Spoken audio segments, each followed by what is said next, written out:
अलखना को नमन करता हूँ, बड़े बुजुर्गों को प्रणाम और बच्चों को ढेर सारा प्यार। आज फिर लेकर आए हैं बड़ा इम्पोर्टेंट टॉपिक। थाली में 3 रोटियाँ क्यों हमारी दादी, नानी, बड़े बुजुर्ग, परदादी मना करती थीं और आज तक हम इसे मानते हैं।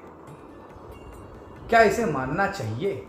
जैसा कि मैं हमेशा ही वैज्ञानिक आधार भी देता हूँ हर चीज़ का, आज भी दूंगा, क्योंकि एक चलन है, उस चलन को तोड़ना भी चाहिए अगर उसमें दम नहीं है, अगर उसमें बात नहीं। लेकिन एक चीज़ ये भी समझनी चाहिए, हमारे बुजुर्गों द्वारा कही सारी बातें 100% अभी तक सही साबित हुई, क्योंकि तब ये विज्ञान, ज्ञान और ये इंटरनेट का ज़माना नहीं था। ग्रंथ, शास्त्र, ज्योतिष शास्त्र चुनिंदा लोग पढ़ते थे, उनसे ही वो बातें आती थी, क्योंकि धार्मिकता बहुत थी और घर घर पहुंच जाती थी। आज कुछ लोग माहौल बढ़ाते हैं क्योंकि वैज्ञानिक आधार नहीं होता हर चीज़ का, तो इसीलिए इस पर डिटेल में बताएंगे आज से। और आप हमेशा की तरह शेयर, सब्सक्राइब, लाइक जरूर करिएगा। तो सर्वप्रथम बात भाई प्रूफ की। कुछ भी आप बोलिए ज्योतिष में, मैं हमेशा कहता हूँ डेटा के साथ, प्रूफ के साथ। तो क्या ज्योतिष के किसी शास्त्र में, पराशर में, भृगु में, जैमिनी में, लघु पराशरी में, सारावली में, केपी में, क्या कहीं भी इसका उल्लेख है? नहीं, इसका उल्लेख ज्योतिष शास्त्र में तो बिल्कुल नहीं। अब वास्तुशास्त्र, सामुद्रिक शास्त्र, इनमें भी इसका उल्लेख मैंने नहीं पाया, पहली बात। दूसरी बात जो बहुत इंपॉर्टेंट है, 3 रोटियां को खराब माना गया, 3 तिगाड़ा काम बिगाड़ा, इस तरह की चलन चल गए। लेकिन 3 अंक है किसका? बृहस्पति का, जिसे अति शुभ माना गया। फिर भी 3 रोटियां क्यों खराब मानी जाती हैं? और ये बात सत्य है नहीं, आप मेरी बातों से समझ जाएं। तो देखिए भाई, 2 पहलू तो बताए, तीसरा पहलू सीधी सी बात आपको बताऊं, सम चीजें, सम मतलब आपके साथ चल रही है। एक होता है अंकों में सम, शुभ माना जाता है। वैसे ही सम चीजें, रिश्ते सम रहे अच्छे रहते हैं, विषम रहे खराब रहते हैं। बॉडी सम रहे अच्छी रहती है, विषम रहे खराब रहती है। तो इसलिए 3 अंक विषम अंक है।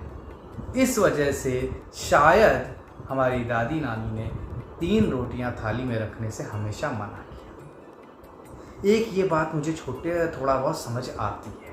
बाकी रही बात 3 तिगाड़ा, ये सब मुझे उतना नहीं, इस पर कोई भी इसका आधार नहीं है। देखिए, दूसरी एक बहुत इंपॉर्टेंट बात जो कि पूरी तरह से सही लगती है, वो ये कि मृतक को लगाते हैं 3 कोल, 3 रोटियां।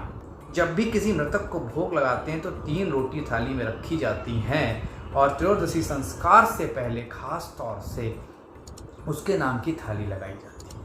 तो ये एक आधार है जो कि मुझे सॉलिड दिखता है। उसी के साथ साथ पहले कोई अग्नि देव के लिए, दूसरी अर्यमा और तीसरी पितरों के लिए। गाय, कुत्ते और कौवे के लिए भी 3 रोटी निकाली जाती, कहा जाता है, जब भी घर में चूल्हा चढ़े। तो इसीलिए भी शायद कहा जाता है 3 रोटी आप एक साथ रख के ना खाइए।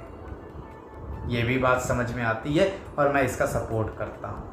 और इसी के साथ साथ खास तौर से कुछ विद्वान कहते हैं भोजन के पूर्व ब्रह्मा, विष्णु और महेश के लिए 3 ग्रास अलग निकालना चाहिए। तो अगर आप वो तीनों रख लेते हैं अपनी थाली में साथ, तो जो सृष्टि के निर्माता है ब्रह्मा, विष्णु, महेश, वो कुपित हो सकते हैं। ये भी एक आधार बचता है और चीज़ें ठीक दिखती हैं। अब जो सबसे इम्पॉर्टेंट, क्योंकि मैंने आपको जैसा कि बताया कि 3 अंक ज्योतिष में एक तरफ बृहस्पति का भी अंक बोला गया है, और दूसरी तरफ 3 अंक पूजा में भी, पाठ में भी पंडित जी से लेके शास्त्री जी तक सब आपको मना करते हैं, वो भी सत्य है। तो ऐसा क्यों? थाली में 3 रोटियां क्यों नहीं रखनी चाहिए? एक वैज्ञानिक आधार जो मुझे लगता है, जो हिंदुस्तानी रोटियां हैं उनमें अगर 2 रोटियों को समझा जाए, नॉर्मल घर की रोटी तो 1200 कैलोरी करीब देती है। तंदूरी रोटी होटल वगैरह की 1500-1600 कैलोरी, और इतनी मात्रा में कहा जाता है खाना ही, इससे ज़्यादा नहीं खाना चाहिए। तो शायद क्योंकि कई ऐसे आधार हैं, मैं आपको इस तरह के और वीडियोस बनाऊंगा जो बताऊंगा जो दादी नानी की बातें ना अक्षरशः सही निकली है, अक्षरशः सही निकली है। उसका ज्योतिष में उल्लेख बिल्कुल नहीं है, लेकिन वो सत्य निकली हैं। ये मैंने प्रयोग में लाई हैं, टटोली हैं, तलाशी हैं, आजमाई हैं। तो ये आधार भी शायद है क्योंकि वो आज की डेट में कैलोरी और ये साइंस आ गई, वजन आ गया। पुराने लोग इससे बहुत ऊपर थे, तभी जुग सहज जोजन पर भानु तुलसीदास ऐसे ही नहीं लिख गए जो वैज्ञानिक आज बता पाए। वैज्ञानिक बहुत पीछे आज भी। तो शायद ये वजह रही कि आप जब 3 रोटी एक साथ रखते हैं तो वो आपके पाचन तंत्र के लिए, आपके पेट के लिए ठीक नहीं रहती। और कैलोरी जो कि अब आया है कि भाई 1200 कैलोरी से ज़्यादा रोटियां मत खाइए, और वो क्रॉस कर जाती है 3 रोटियां, जैसा कि मैंने आपको बताया।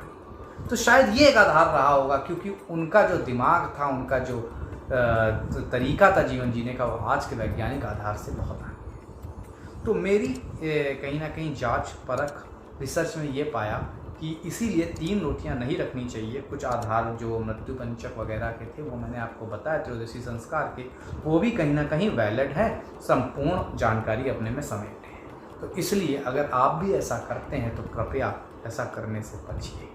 3 रोटी थाली में कभी ना परोसिए। आज के लिए दीजिए मुझे इजाज़त। अपना प्यार बरसाते रहिए। प्रतीक भट्ट का बहुत बहुत धन्यवाद।